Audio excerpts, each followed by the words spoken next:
Bom dia a todos, mais uma vez estamos iniciando a live aqui sobre tributação dos softwares. Foi uma recente decisão do STF, eu peço perdão, mas a Candice não estava conseguindo se conectar, eu tive que reiniciar a live, mas se Deus quiser agora vai dar certo, certo? E nós estamos aqui, nós iremos falar sobre as recentes decisões do STF, que foram a ADI 5659 e a DI 1945. Pedido para entrar, está aqui entrando. E na ADI 5659, o relator é o ministro Dias Toffoli. Olá, Candice! Bom dia! Desculpa aí por esse problema aí de conexão, mas enfim, estamos aqui. Não tem problema nenhum, seja muito bem-vinda ao Tributário na Veia todo dia, Candice. Como vai você? Vai bem? Diante de tudo bem? que estamos passando, estou muito Alô? bem, né? Então, estamos com saúde. Estamos...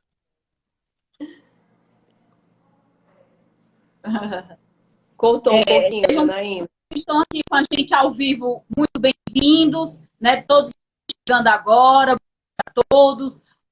Os que irão nos assistir no decorrer dessa live, que ela ficará, se Deus quiser, gravada nas nossas redes sociais. Avisar que ficará no meu Instagram, Tributário na Veia Todo Dia, e também no meu YouTube, Tributário na Veia Todo Dia, professora Janaína Lima. Estamos aqui ao vivo com a Candice, ela que é advogada, professora do IBET, e minha querida amiga. Seja muito bem-vinda, Candice. Obrigada por estar aqui para a gente poder compartilhar e refletir sobre essa nova decisão do STF. E aí, Candice, tudo bem? Bom dia a todos. Já vejo amigos, advogados aqui presentes. Queria agradecer pela presença. Queria deixar registrado, Janaína, a minha alegria, o meu convite de estar participando desse momento. Você que é minha aluna, que eu tenho essa honra de ter uma aluna, uma pessoa batalhadora, uma pessoa focada, né? Sabe o que quer. E eu tenho muita honra de estar aqui participando. E nesse momento tão delicado que a gente está passando, não é, Janaína? Eu ter essa oportunidade de entrar aí no Ceará com você, você entrar aqui no Rio Grande do Norte, da gente atingir pessoas no Brasil todo. Diante dessa imposição, desse distanciamento social, a gente está, de alguma forma, se unindo, compartilhando conhecimento. Então, aqui eu deixo registrado a minha alegria, a minha gratidão. Nós é que agradecemos, a gente espera poder contribuir com a nova decisão, com o novo acordo do STF, né, professora? Que foi julgado, foi um processo que foi iniciado em 1999, através da DI 1945, ao qual a relatora era a ministra Carmen Lúcia, em que as partes eram o MDB versus o governador do Mato Grosso e a Assembleia Legislativa de Mato Grosso, né? Depois, ela foi conecta com o processo da DI 5659, em que as partes eram a Confederação Nacional de Serviços, o presidente da República e o Congresso Nacional, onde tínhamos como relator o ministro Dias Toffoli. Não é isso, professora? Isso mesmo, Janaína, perfeitamente.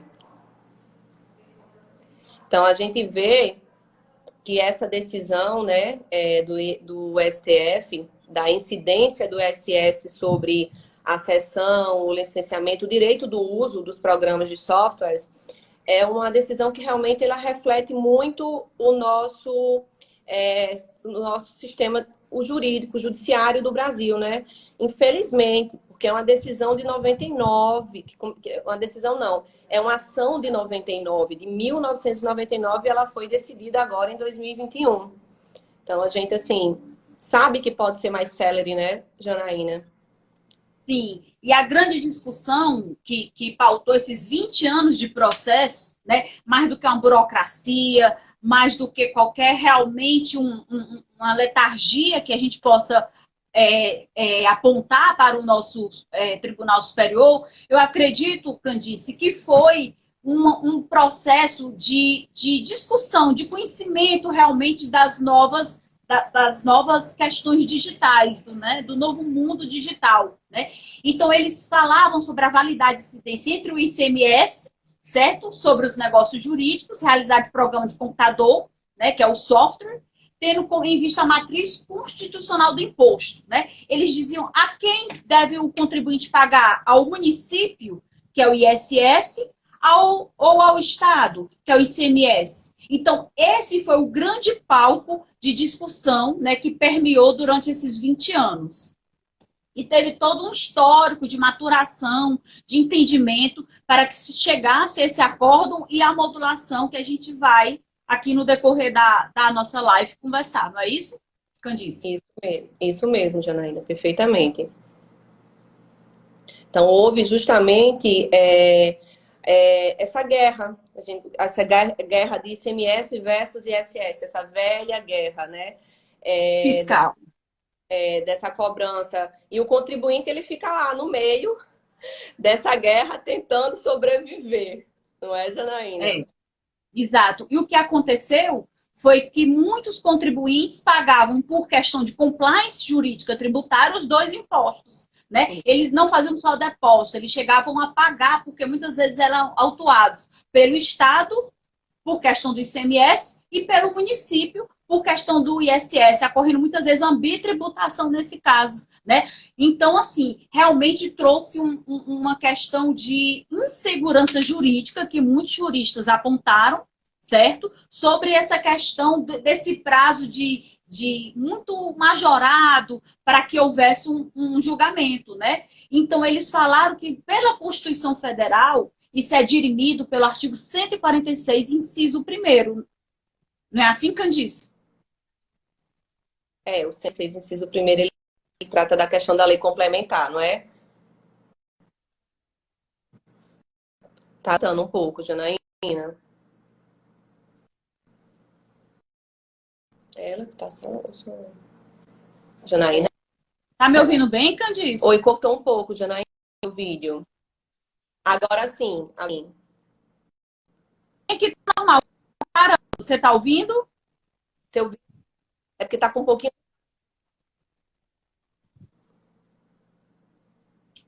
O teu vídeo tá um pouco parando, Candice. Ele tá um pouco lento.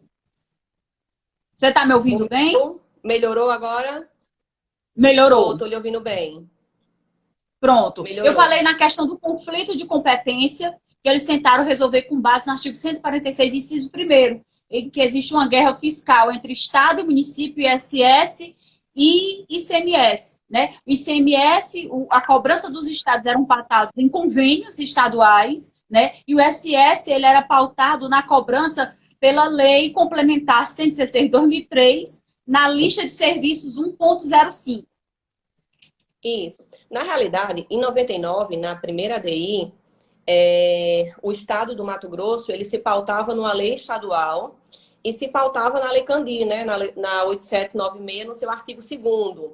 Então, a primeira vez que o contribuinte, que foi o PMDB, no caso, que representou, bateu na porta do STF, ele foi justamente contra essa lei estadual do Mato Grosso, que ela fazia uma cobrança tanto da transferência, tanto do software físico, quanto do software por meio de transferência eletrônica. Então, à época do 1945, a questão da inconstitucionalidade que foi arguida era da lei do estado do Mato Grosso. O convênio o convênio vem agora nessa 5659, né? Na ADI 5659, que já tem a existência dos convênios de ICMS, dos estados, por meio do CONFAS.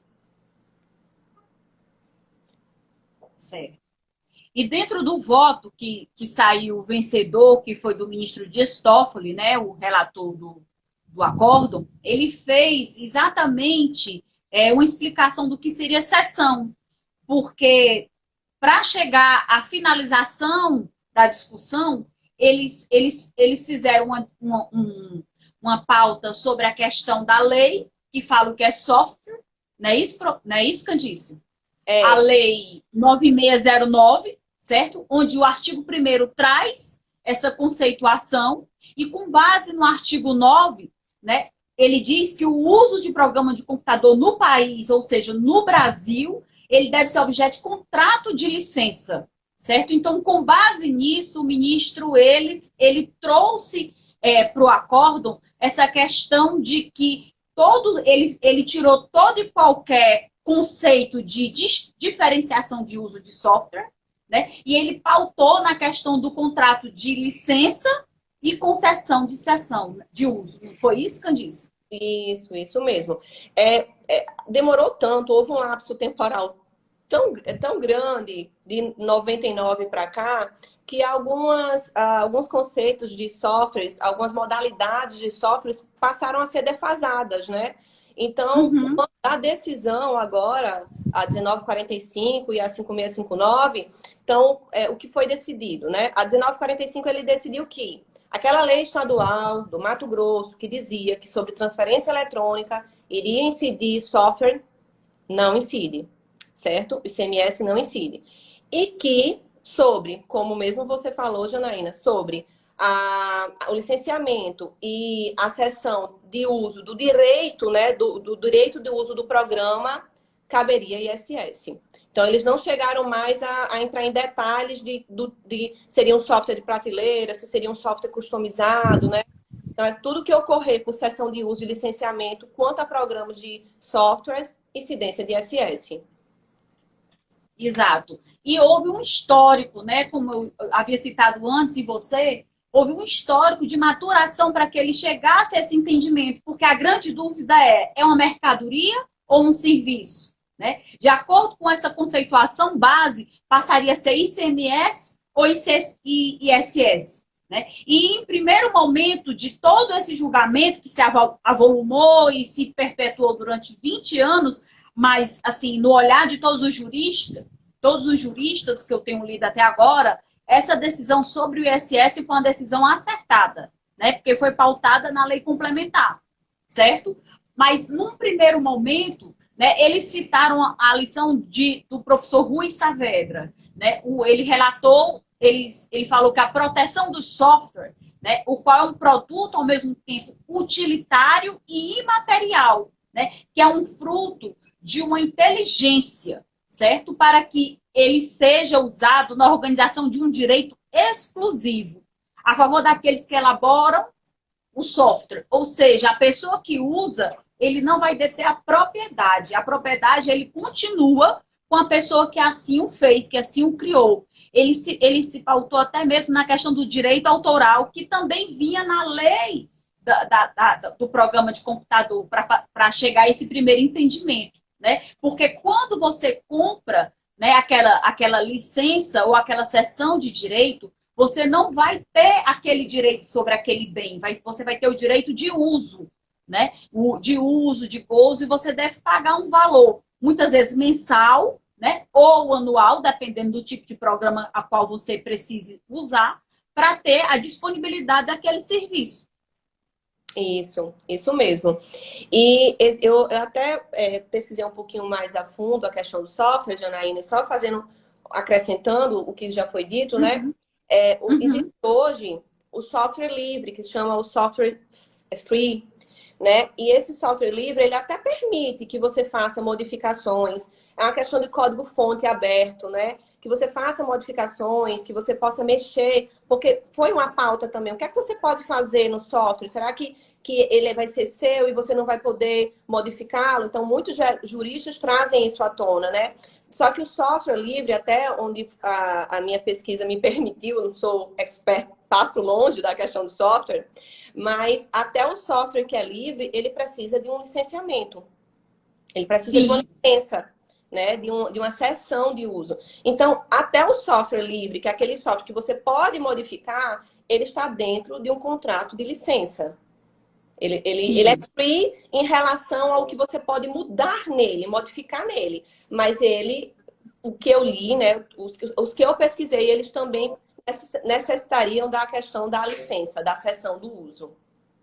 Certo. E assim, o que eu achei interessante, explicando assim para todos que estão nos assistindo e os que irão nos assistir, né, o conceito de cessão que foi trazido para esse julgamento, eu achei extremamente salutar, que eu vou passar aqui, pedir licença para ler a todos. na técnica jurídica da cessão, é mais propriamente indicada para assinalar o contrato a título oneroso ou gratuito, pelo qual a pessoa titular de crédito ou de direito transfere a outra esses mesmos créditos, que esses mesmos direitos, com a abstração das coisas sobre as que recaem. Ou seja, a pessoa não passa a propriedade na cessão, né? Ela passa o direito de uso e algumas vezes de gozo, né? Essa foi uma das grandes dificuldades, né? de se chegar ao final desse voto. E outro grande ponto é a velocidade ao qual caminha a tecnologia, né? Porque em 99 nós falávamos em e-mail, né? E-mail hoje já é uma coisa que se pode dizer obsoleta, né? Download também, muitas vezes, nós hoje estamos falando através de um YouTube, transmitimos aula, ou através de uma live, que tem um sistema ao qual passa-se ao vivo pelo streaming, né? Então, a velocidade ao qual, né, é processada toda a tecnologia também dificultou, né? Eu devo ressaltar isso, que é uma fala ao qual me filio a toda boa literatura brasileira, certo? Que foi também uma forma pelo qual o STF achou uma dificuldade de chegar até a finalização desse voto, né? Desse acordo. Né? Você veja que falávamos em e-mail, em download, né? em software de prateleira, em software customizado. Aí entra a Receita Federal e colocou um novo conceito, não só de customizado, mas de customizáveis. E o que seria essa diferença? O customizado é aquele feito a pedido, e o customizáveis, ele não foi feito a pedido, mas ele teve algumas modificações a pedido daquela pessoa, né, da pessoa jurídica ou física,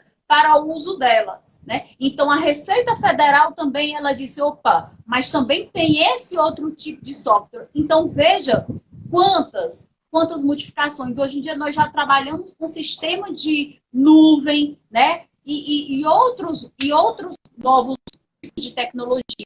Então, também nós enfrentamos, quando eu digo nós, né, foi o STF, todos os contribuintes que esperassem que chegassem, eu sei que teve um lado muito impactante financeiro, negativo, e teve também um lado positivo sobre tudo isso, né? Mas eu acho que essa também foi uma das grandes dificuldades que o STF enfrentou, né? Na agilidade do avanço da tecnologia. Além de acompanhar, de tentar acompanhar o avanço da tecnologia, o STF ele também se debruçou com a ausência de conceitos. Não é? Então, assim, é muito complicado. Você via nos votos da AD 1945, que foi a AD de 1999, a dificuldade que os ministros eles tiveram de conceituar o que é software. Um dos poucos ministros que enfrentou essa conceituação foi o ministro Nelson Jubim.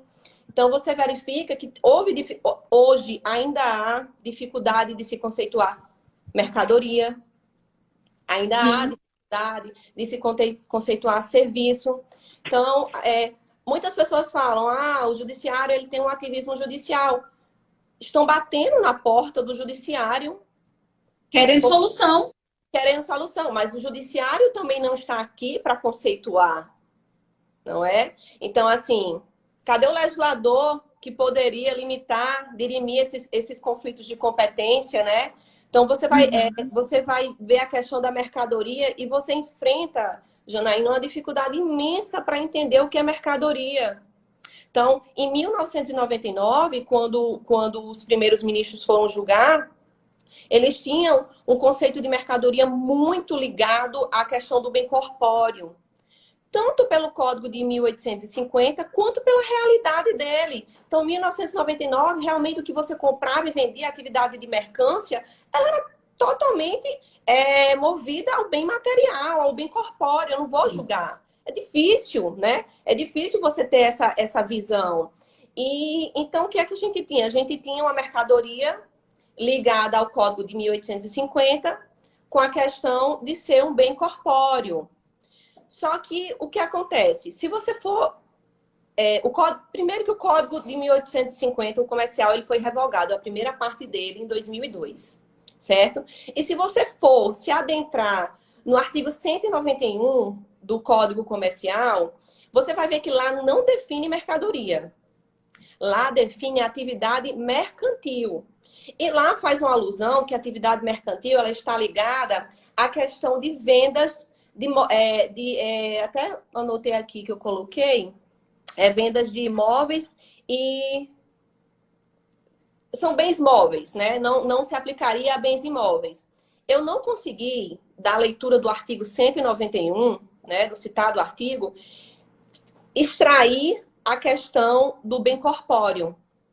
Então, isso que foi utilizado muito pela doutrina, da questão de mercadoria ser o bem corpóreo, de ser ligado ao direito comercial, ao código comercial, eu, assim, admito que eu não consegui extrair, eu não consegui identificar, e o ministro Nelson Jumbi traz isso no voto dele, né, que não se identifica no direito privado um conceito fixo de mercadoria.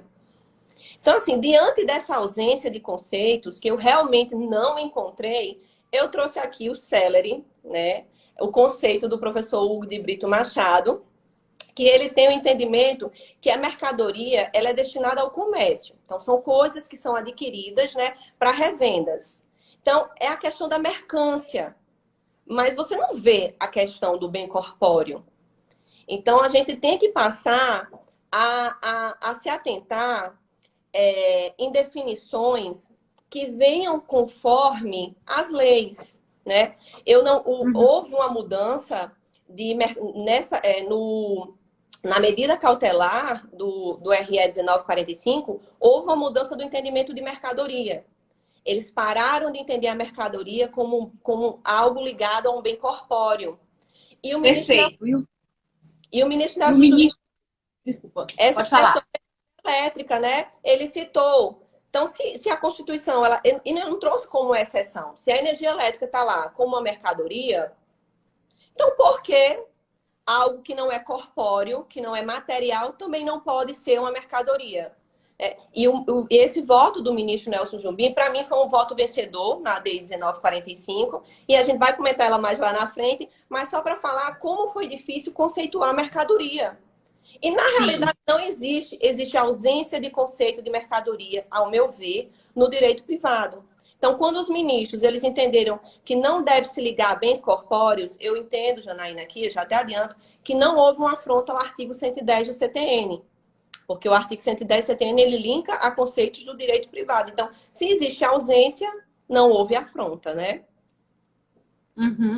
E assim, só colocando, né, corroborando com o que você está falando, o ministro Eros Grau também, ele acrescendo, ele diz que a realidade altera o significado dos textos, né? Ele fala que a sociedade, com esse movimento, né, ela faz com que o texto tenha uma nova interpretação, né? Então, aí continuou-se o movimento de maturação para que se chegasse ao acordo hoje entendido, né? E o ministro Nelson Jobim, no quarto momento, já chegando ao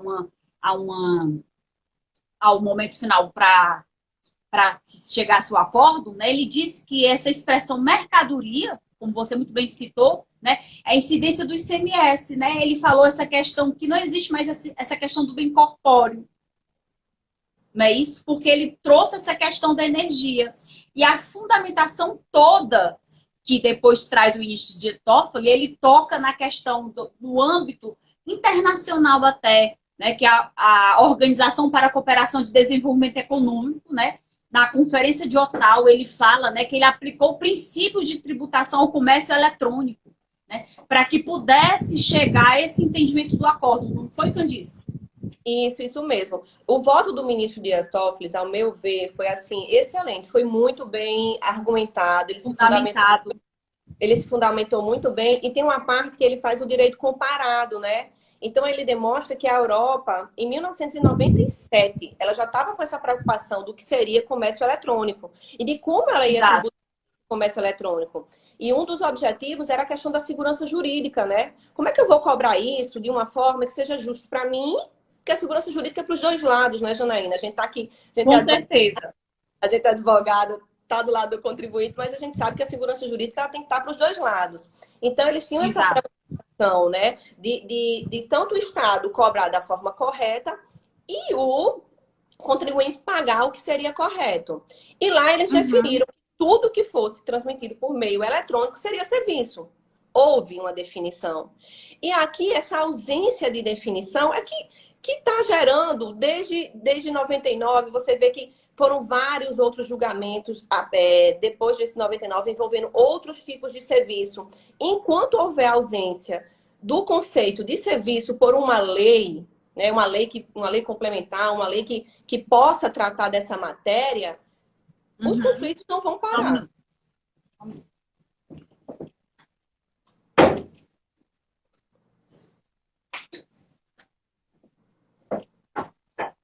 Tive que ligar aqui uma coisa, só um minutinho. Pois tá, desculpa. Pode continuar. E essa questão, né? E essa ausência de conceitos que levam a tantas lides tributárias. E enquanto houver a ausência do conceito de mercadoria, de serviço, enfim, vai continuar. Então, a gente realmente precisa de algo que nos ampare dentro do direito privado, né? A doutrina, ela está aqui, os cientistas do direito, eles estão aqui para nos ajudar, para fazer a gente entender as leis, mas o direito privado, o direito privado, as normas jurídicas, elas têm que estar lá conceituadas, né, para a gente se basear nelas e defini-las. Exato. E dentro dessa parte que ele fundamentou no direito comparado, o ministro Toffoli, ele citou o princípio da flexibilização, né, que é encontrado na literatura internacional sobre a questão do direito tributário. Ele fala que os sistemas tributários devem ser flexíveis e dinâmicos para assegurar sua evolução aos avanços tecnológicos e comerciais, né? Então, vejam a dificuldade que eles tiveram realmente de conceituar, né, essa questão, né, de encontrar realmente esse viés do que era o software, se era uma mercadoria ou um serviço prestado. Isso mesmo. E a gente fica, Janaína, a mercê também, a gente já falou de software, falou de mercadoria e tem a questão de serviço, né? A gente Exato. fica a mercê da questão do que seria serviço, né? Então, será que existe uma definição dentro do direito privado do que seria serviço, né? Uma pessoa que está nos assistindo falou que seria excelente que o sistema fosse flexível para todos, é verdade, né? Então, assim, o ministro Aire Brito, ele trouxe um conceito de serviço dentro do julgamento que eu achei muito pertinente, né? Ele diz que é correspondente à prestação do esforço humano, né? E que tem um intuito econômico, claro, né? Um caráter negocial também sobre o regime de direito privado, né, para a obtenção de um bem material ou imaterial. E eles trazem também, o mesmo ministro, um conceito de circulação, porque foi uma outra dificuldade que os ministros tiveram, né? Essa mercadoria, por ela sair, né, e não ter uma propriedade que fosse passada, que não tivesse o que a gente diria dentro da linguagem do direito civil, uma tradição, né, que é a entrega da coisa, certo? Ela teria uma circulação ou não? Aí o ministro Aires Brito, né, dentro do seu conhecimento amplo, né, e da sua forma de bem fazer as sentenças, os acordos, ele diz que o próprio substantivo circulação passa a ganhar um sentido novo, né? Ele usou o termo a internetização da vida leva à proliferação dos negócios via online. E o que nós estamos fazendo agora é o perfeito exemplo, né? Nós estamos agora internetizando, que foi um termo que ele inaugurou, né? E aqui eu peço venha para usar, né? Que a internetização da vida, você hoje faz reuniões por YouTube, por salas virtuais, você assiste aulas por links, como exemplo, o Cubóis, o YouTube e muitos outros, né? Então, assim, e a situação atual do Brasil, ela fez com que esse processo fosse acelerado. Então, eu acho que também nesse momento, Candice, surgiu essa maior necessidade que esse voto saísse, né? Porque, com certeza, quando começou-se a usar a tecnologia de uma forma mais asseverada pela atual situação, né? Então, os softwares, né, foram mais requisitados. E, com isso, esse processo ele terminou tendo uma maior visibilidade e necessidade de que realmente fosse pautado e votado, né? Julgado.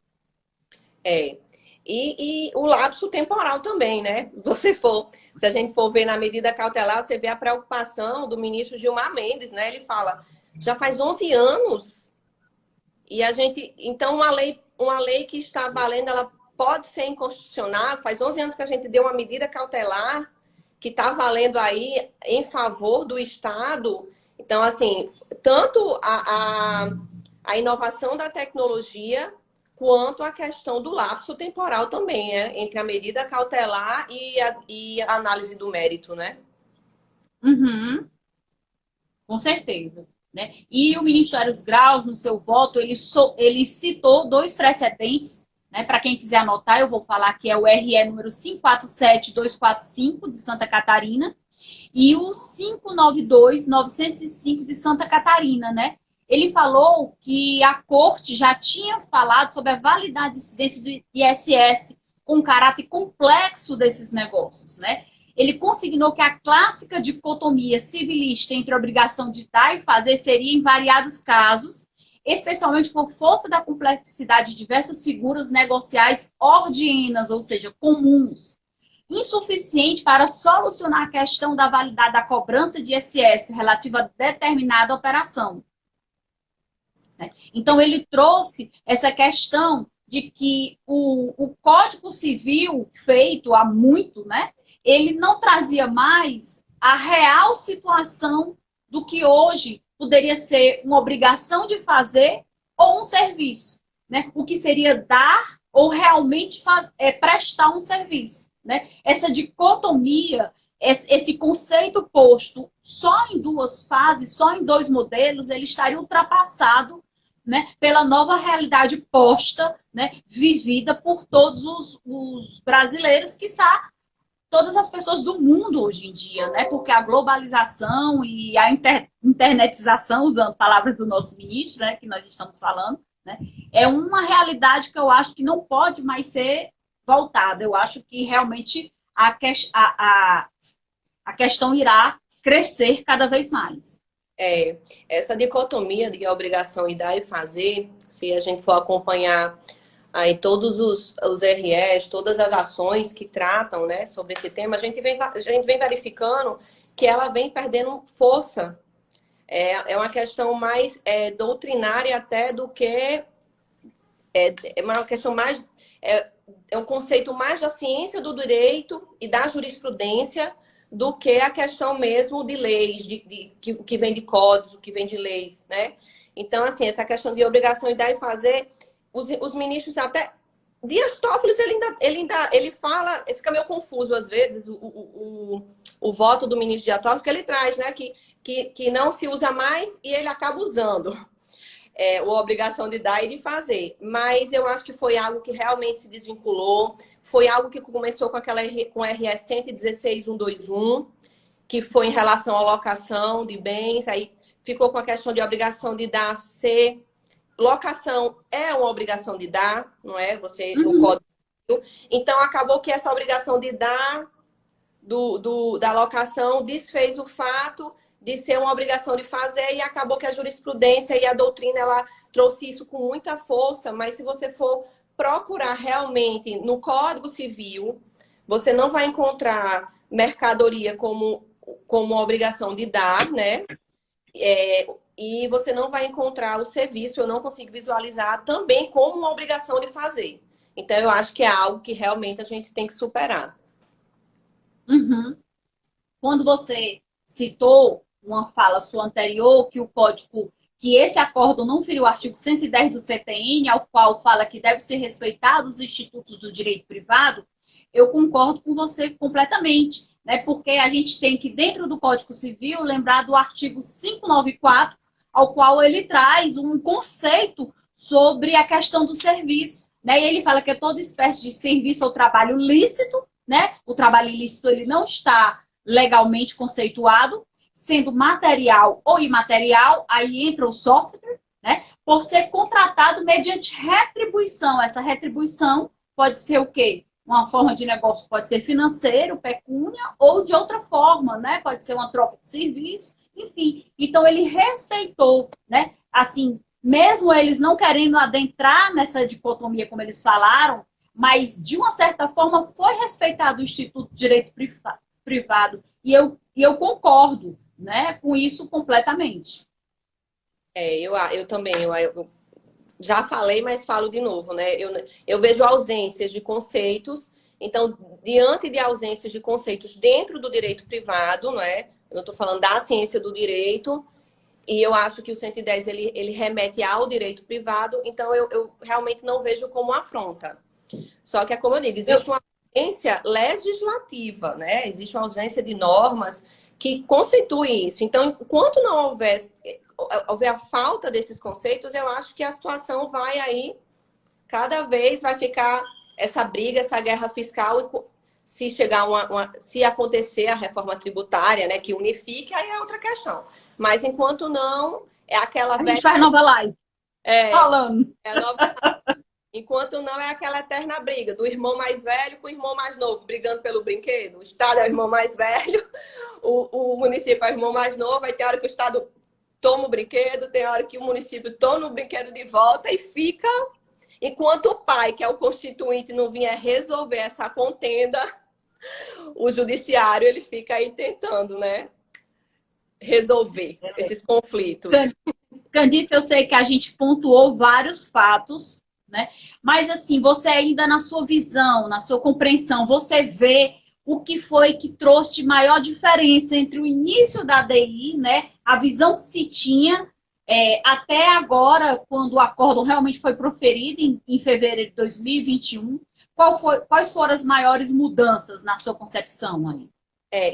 Assim, a ausência eu noto que a ausência de conceito foi o que fez com que essa confusão viesse desde 99, né? Em 99, existia já um precedente, que é o RE 176626. Deixa eu só confirmar aqui para vocês.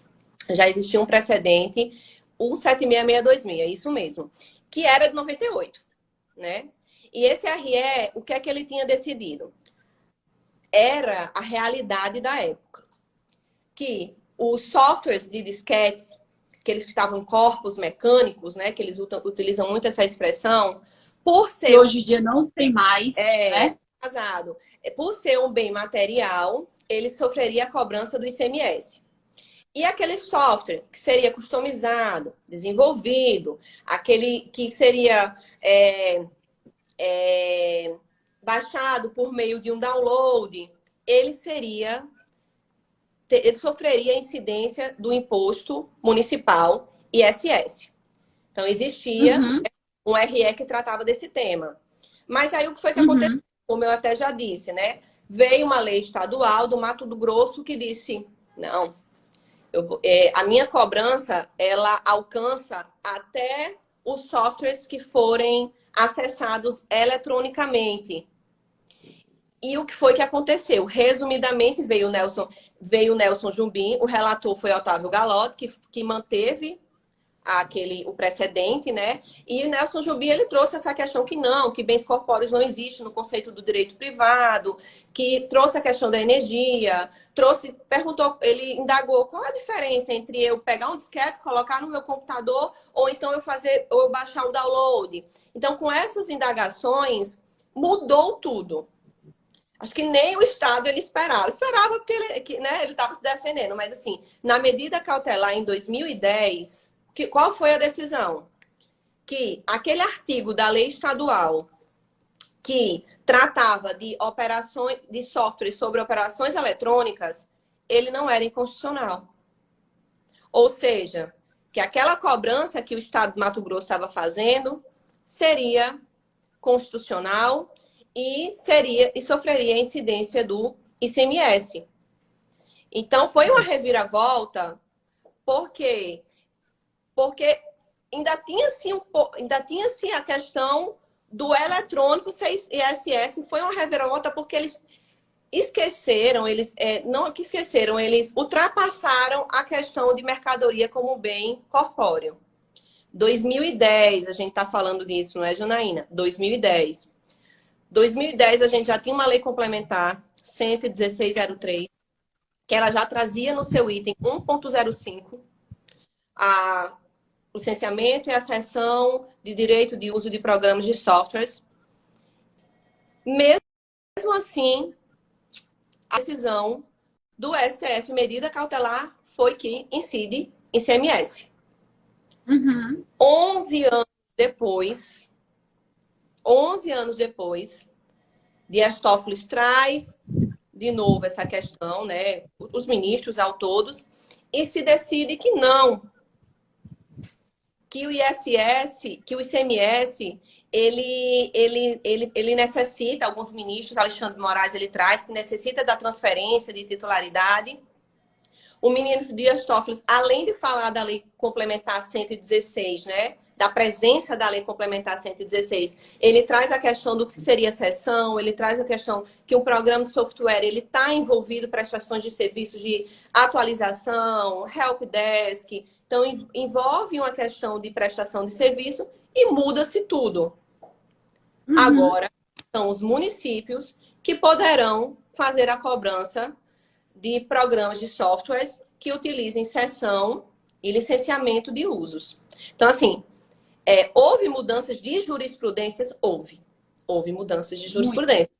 Diante de ausências de conceitos. E o que é que acontece? Uma insegurança jurídica enorme. E como mesmo você disse no início, clientes sendo bitributados, autuados, clientes que pagaram ICMS, que que pagaram ICMS, que normalmente, óbvio, o convênio 2015 ele trouxe uma redução de base de cálculo. Alguns estados eles adentraram nessa redução de base de cálculo. O Ceará, por sinal, adentrou nessa redução de base de cálculo. O Rio Grande do Norte também. Mas o que acontece? Normalmente a cobrança do ICMS ela é superior da alíquota, ela é superior. ISS, né? A gente está falando de uma alíquota normalmente de 18% e uma alíquota de ISS de 5%. Então, assim... De 5% ISS, no máximo, né? Isso. Então, assim, esse cliente que pagou o ICMS, né, por tanto tempo, será que foi justo? Mas, ao mesmo ponto, Janaína, eu faço até uma indagação aqui, que por muito tempo... O estado do Mato Grosso do Sul, o estado do Mato Grosso, ele tinha uma liminar. Essa liminar dele, eu até brinco, ela se revestiu de sentença, porque foi 11 anos, uma liminar, né? Dizendo que ele poderia cobrar. Então, é uma questão de insegurança jurídica muito delicada, assim, muito complicada, né? Sim. São coisas que precisam realmente ser revistas. Sim, com certeza. E ausência de conceitos, eu acho que 2 problemas foram encontrados pelos julgadores. A ausência de conceitos, como você pontuou muito bem, e eu acho que a rapidez da tecnologia, né? O avanço tecnológico, né? Eu acho que eles dois foram encontrados. Tem uma pessoa aqui que perguntou como os contribuintes poderão proceder com o pedido do ressarcimento. Esse é o grande ponto, né? Eu não sei quanto é que está o nosso tempo aí. Como é que está o tempo? Você está marcando, Candice, o nosso tempo? Eu acho que a gente ainda tem uns 15 minutos aqui. Então a gente baixa e volta de novo na mesma live, porque uma hora ela cai. Porque a gente agora vai falar da modulação. Ou a gente continua? O que é que você acha? Pra gente dar tempo, a gente trata da modulação e fala dos reflexos também. Eu acho que dá tempo, sim. Pois vamos lá. Então, assim, num segundo dia de julgamento, né, os ministros enfrentaram essa questão da modulação, né? E ele, por saber que era um processo que já se alargava em torno de 20 anos, né, que tiveram várias situações enfrentadas pelos contribuintes, né? Então, assim, ele trouxe 8 formas de modulações que nós vamos passar agora a ler e depois a discorrer. A gente vai fazer uma reflexão aqui com todos que estão presentes, né? Inclusive, eu gostaria de falar aqui no meu amigo Eliezer, que é um dos grandes conhecedores de CMS, que pode com certeza nos auxiliar aqui. Também a jurista da minha Comissão de Direito Tributário que está aqui, a doutora Adriana Fonteles, que está aqui, né? Agradecer a todos que estão conosco até agora, né? Ouvindo o que passaram por aqui. Realmente, esse tema é um tema muito, muito interessante, novo, e que com certeza ele ainda trará muitas consequências. Eu acho que o STF não parou por aí. Ainda terão outras coisas a que julgar, né? É uma pauta que não se exauriu, certamente, Candice, né? Não se exauriu, né? Então, a modulação, né? Eles modularam os efeitos da decisão, certo? Para adotar a eficácia a partir da data da sessão em que se conclui o julgamento do mérito. Aí vão perguntar para mim, Janaína, professora, é a partir que saiu a decisão? Não. A decisão começa a ter vigência na hora que ela for publicada. Não é publicada em qualquer jornal, mas no Jornal Diário Oficial. A partir do momento em que o acordo ou uma sentença ele é publicado, certo? No Diário Oficial da União, que no caso é um STF, exato, Candice? Certo? Então, ele passa a ter vigência. Então, o contribuinte ele vai ter realmente aquele direito, ele vai ter aquela fundamentação ser usada a seu favor. Enquanto isso, nós só temos o quê? O conhecimento. O lapso temporal entre o acordo e a publicação, hoje em dia, ele está em média de 11 dias, né, para que ele possa ter aquele trânsito, né, para que ele possa ter aquela tramitação até o julgamento. Então, eu não sei se saiu já a publicação, né? Mas eu acho que já está em vias de sair. Já saiu, Janaína, dia 3. Certo. E a publicação da modulação também? Eu vi. Porque foram em dia, uma semana depois, né? Dia 3 foi a da decisão do acórdão, né? Sobre como seria ISS ou ICMS. Mas a modulação acho que ainda não, Candice. A modulação ela foi uma semana depois, né? A gente tá. Exato. Então, provavelmente, eu não cheguei a ver. Eu vi que a ata da decisão. Do ISS já está valendo, né? Então, assim, a primeira decisão, ele disse que os contribuintes que recolheram somente o ICMS não terão direito à restituição do tributo, né? Os municípios, por outro lado, não poderão cobrar o ISS sob pena de bitributação. Né? Ou seja, quem pagou, pagou de boa fé. Foi isso que o ministro tentou dizer. Né? Ele estava pautado, né, de uma forma que era o que a lei informava naquele momento da cobrança. Certo? Então, contribuintes que recolheram somente o ICMS, o município não pode ir atrás desse contribuinte, né, para cobrar esse ISS.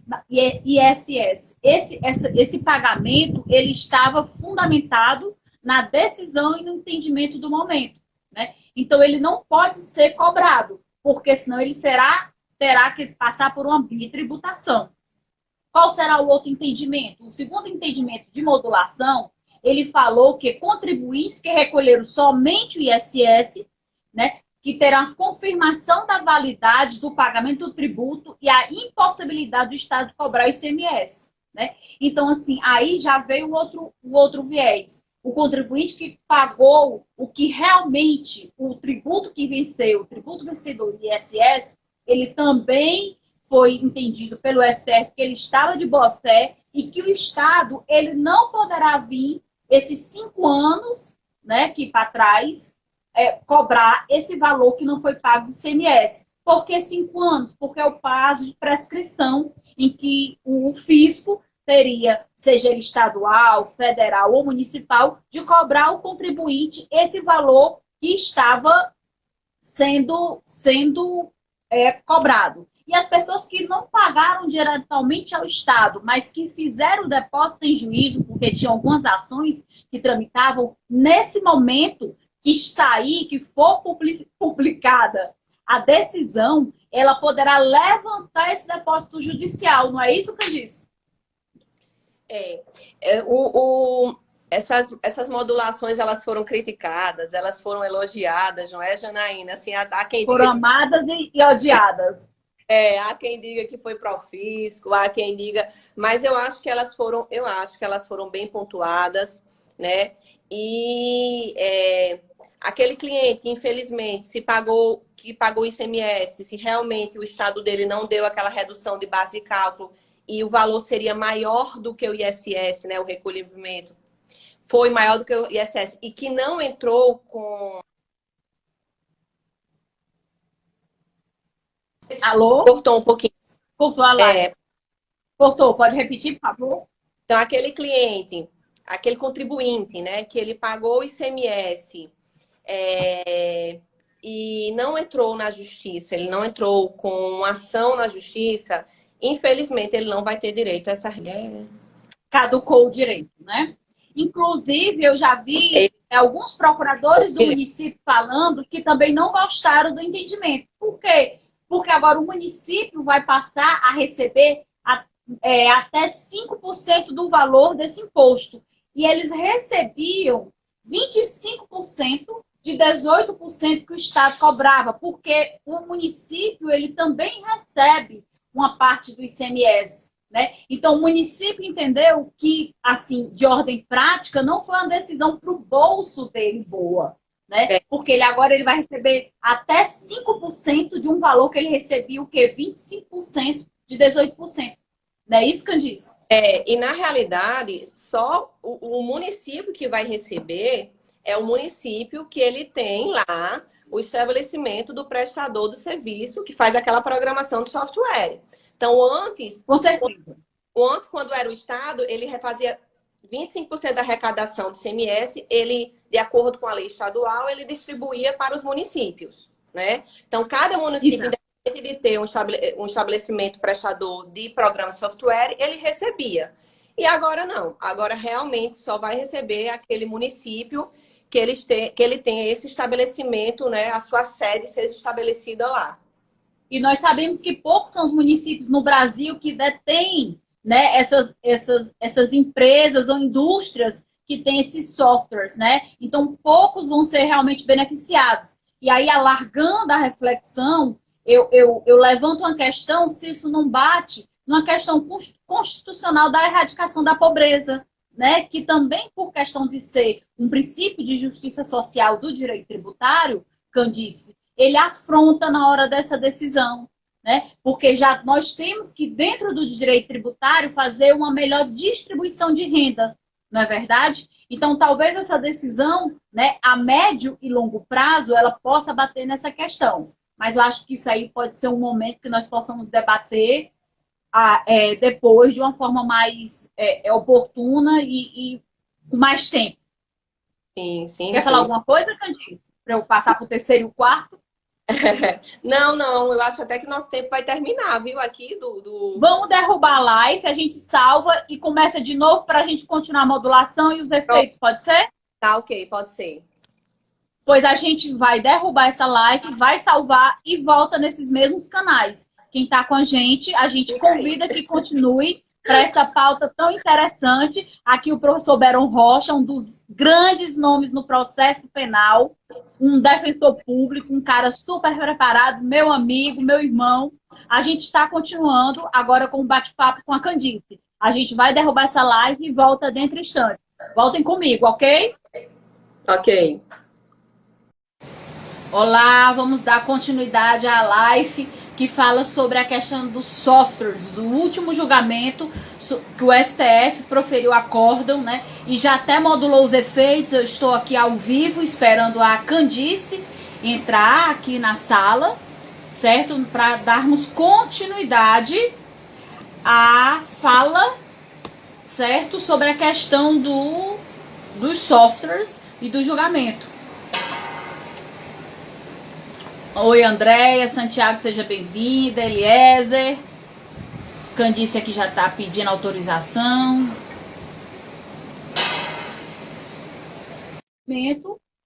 Ao nosso papo, certo? Agradeço aos que estiveram até agora conosco. Olá, Candice, vamos dar continuidade, querida? Vamos! Amiga, então assim, a terceira, eu perguntei antes de continuar se você tinha alguma fala, né? Se você tinha alguma palavra, alguma coisa. Não, só a questão da né? que o que era bom era só a questão que quem não tinha o estabelecimento prestador, ele recebia uma pontinha ainda, né? É só mesmo essa questão que eu acho que tem uma pessoa que indagou aqui embaixo, fez um questionamento. Exato. Então, a terceira forma de modulação que eles trouxeram foram os contribuintes que não recolheram nem o ICMS nem o ISS até a véspera da publicação da ata de julgamento. Eles têm a possibilidade de cobrança apenas do ISS, respeitada a prescrição. Como a gente falou, a prescrição é de 5 anos, a partir da data da publicação, certo, desse acordo. Perfeito, Candice? Perfeito, perfeito. Fora isso, não pode ser cobrado ICMS, mesmo que na época o pagamento entendido fosse o ICMS. O STF não deu essa possibilidade. Não. E o prazo prescricional vai ser do fato gerador, né? Do município. Contribuintes que recolheram o ISS e o ICMS até a véspera da publicação da ata de julgamento, mas não ingressaram com ação para restituição, eles terão a possibilidade de restituição do ICMS sob pena de enriquecimento sem causa do Estado, mesmo se não houver ação judicial em curso e validade do recolhimento do ISS. Então, o STF pediu que o Estado ele devolvesse ao contribuinte. Quando a gente fala que o contribuinte não é, entenda, o contribuinte aqui não o município, mas o contribuinte é a empresa, certo, que pagava aquele valor. Isso mesmo. E o contribuinte, né, aquele sujeito passivo, quem paga o tributo, o contribuinte que pagou em duplicidade, sem ação judicial, certo? Então, você aí Exato. Que pagou ICMS, pagou ISS e não entrou com ação judicial, então você vai também poderá receber o ICMS. Né? E como a decisão do STF, ela poderá ser até mesmo administrativa, via administrativa. Não é isso, Candice? É para ser, né? Espero que seja, né? Que ela possa realmente surtir os efeitos necessários, né? O sujeito passivo, dentro do ordenamento jurídico, do direito tributário, o sujeito passivo é aquela pessoa que sofre a ação, que paga. O ativo, no caso, que do ICMS é o Estado, que é quem recebe, né? Isso, que pode cobrar, por isso o ativo, ele tem essa. E do ISS, o município, que no caso é o município sujeito passivo, agora o escolhido, que é o ISS. O município sujeito ativo, né? Sim, ativo, exatamente. Isso. E tem alguns juristas, eles têm alguns questionamentos se essa decisão, Janaína, ela realmente alcança a administração, né? Eu entendo que sim, é uma ação em controle concentrado, né? E eu acho que pelo fato no acórdão, né? Eles declaram a inconstitucionalidade parcial do artigo 2º, sem redução de texto, do artigo 2º da 8796. Então, a 8796, né, a Lei Candir, então, se ele tira essa qualquer interpretação que venha a ter, né, sobre a questão de incidência de ICMS sobre o software, eles retiraram sem redução de texto, né? Então, eu acho que atinge a administração estadual. Eu também concordo que atinge, e é o entendimento da professora Betina também, ao qual eu me filio, né? Que ela entende, ela já deixou bem claro que realmente com a decisão que ela encontrou o fisco. Que foi, Candice? Gilson colocou aqui o nosso professor, queridíssimo Gilson, a mente brilhante. Nosso professor e amigo, e também membro da Comissão de Direito Tributário da Região Metropolitana de Fortaleza, a qual eu sou presidente, viu?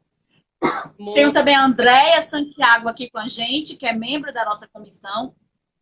Uma menina brilhante, jovem, aí advogada. Um público muito seleto, ao qual está nos assistindo, viu, Candice? Foi o que o Gilson colocou aí. Que honra. Gilson, porque Gilson botou em débito. Vocês têm muita fé em Deus. Temos, Gilson, a gente tá aqui, assim, Vamos tentar, vamos atrás, né, do indébito. Senão a gente judicializa e ganha, né, Candice? Pois é. Nós somos advogados, estamos aqui para isso, né? E Exato. Nós somos advogados e não desistimos nunca, né? teve também Teve mais alguma modulação? Teve É, mais alguma modulação por essas 4 primeiras, as Candice? outras modulações, elas são bem pontuais, que eu acho que é mais para quem teve ações judiciais, né? Então, aquele cliente, aquele contribuinte que tinha uma ação contra o Estado, né? Pedindo a restituição do ICMS, que ele estava lá pagando aquela restituição do ICMS. Então, o entendimento é do STF, incidência do ISS, com a possibilidade de restituição do ICMS pago indevidamente. E a outra questão também é de ações judiciais, quem já está lá com aquela ação judicial de cobrança, e aqui é uma ação do Estado, né? O Estado que está cobrando aquele cliente, aquele contribuinte que não pagou. Então, Estado esqueça, porque a incidência é do ISS. E também tem aquelas movidas pelos municípios que cobram, né, o ISS ocorrido, fatos geradores do ISS ocorrido até a véspera da data de publicação, que seria pela incidência do ISS, salvo, né, se o contribuinte tiver pago o ICMS. Então, naquela ação que o contribuinte já pagou o ICMS, então o município, ele realmente não vai poder fazer essa cobrança. Ok, perfeito. Então, mais alguma colocação, Candice?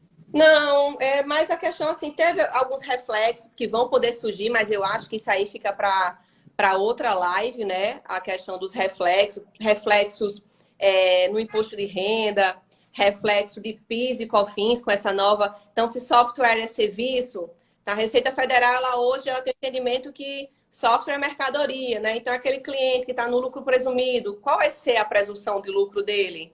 8, mercadoria, ou 32, serviço, né? Então, essa decisão, ela vai gerar vários reflexos, mas é algo Cascata, que a gente né? em cascata e é algo que a gente pode voltar para discutir aqui depois, né, Janaína? Faremos nova live em tempo oportuno, né? Para poder discutir os reflexos.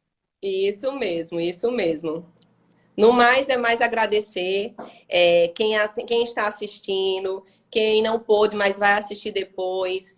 Fica nossos canais aqui de comunicação. Tiver alguma dúvida, precisar entrar para algum contato, nós estamos, não é, Janaína? Totalmente à disposição. Totalmente. Nós queremos aqui realmente ajudar, né, as pessoas que esclarecer, né, as questões, né, trazidas, né, para que as pessoas realmente elas possam se munir de situações que eu sei que vão ser enfrentadas e com isso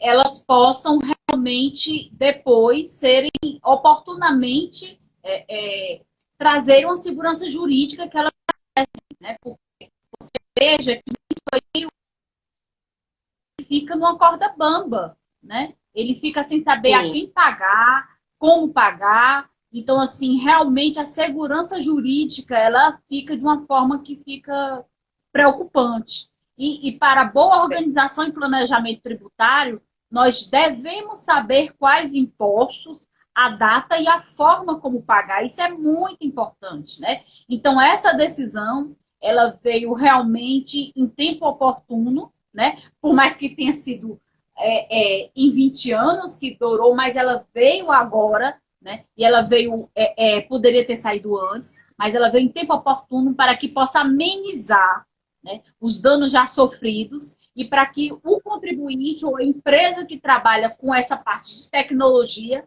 ele possa agora se reestruturar, né, e possa fazer até um planejamento tributário, fazer a sua recuperação de crédito devido, né, que ele possa realmente reaver os depósitos que ele não pagou, mas depositou, ele possa levantar, enfim. Né, ele vai agora procurar os profissionais da confiança dele, né, e se munir dessas informações para que ele possa trazer esse respiro tão importante para a empresa, Não é isso, Candice? Perfeitamente. Eu vou só abrir aqui uma exceçãozinha. Eliezer Pinheiro. Tudo bem, Eliezer? Não, Eliezer. Eliezer está falando sobre a questão do repasse, né? Do município, que ele coloca os 5% ao município, é bem mais que o repasse. Sim, é bem mais que o repasse. Mas, assim, o município, Eliezer, que vai receber agora, é somente o município que tenha a sede de empresas que trabalham com software. Exemplo, São Paulo. A Microsoft está lá em São Paulo. Então, aquele município que não tem essas empresas que são programadoras, ele não vai receber nada. Então, é mais essa questão, assim, alguns municípios que não vão sair perdendo. Porque como era antes, Janaína? Quando era pelo ICMS, um convênio, ele determinava como é que seria essa apuração. Então, se você vende aí no Ceará um programa de computador e eu compro aqui no Rio Grande do Norte, o recolhimento desse imposto é feito no Rio Grande do Norte. Quem vai receber esse imposto hoje é o Rio Grande do Norte, na sistemática do ICMS, certo? Só que como é que vai ficar na sistemática do ISS? Na sistemática do ISS, o prestador de serviço vai recolher esse imposto e ele vai pagar para o município em que ele está estabelecido. Então, realmente, para aqueles municípios que não têm... Que são a grande maioria, que não tem esse tipo de indústria, não tem esse tipo de empresa, né? Serviço, né, desse tipo de empresa, eles não vão ter mais essa arrecadação. Então, é só mesmo essa explicação. Tá certo, Eliezer? Uhum.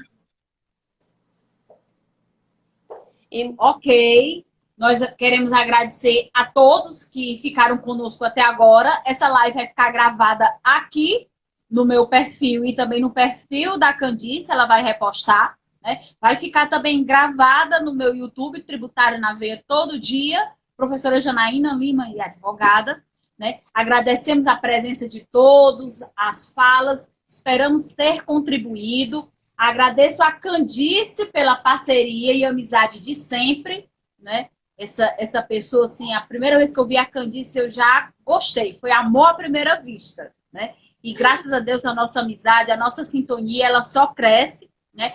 Mulheres nordestinas, tributárias, né? Competentes, né, Candice? Temos que ser, né? Exige. Obrigada, viu? Obrigada a todos que estiveram conosco. E até a próxima live, até o próximo vídeo, até o próximo trabalho. E qualquer coisa, podem contactar conosco, que nós continuamos tirando dúvida ou conversando. Um abraço e até a próxima. Obrigada, Candice. Obrigada, Janaína.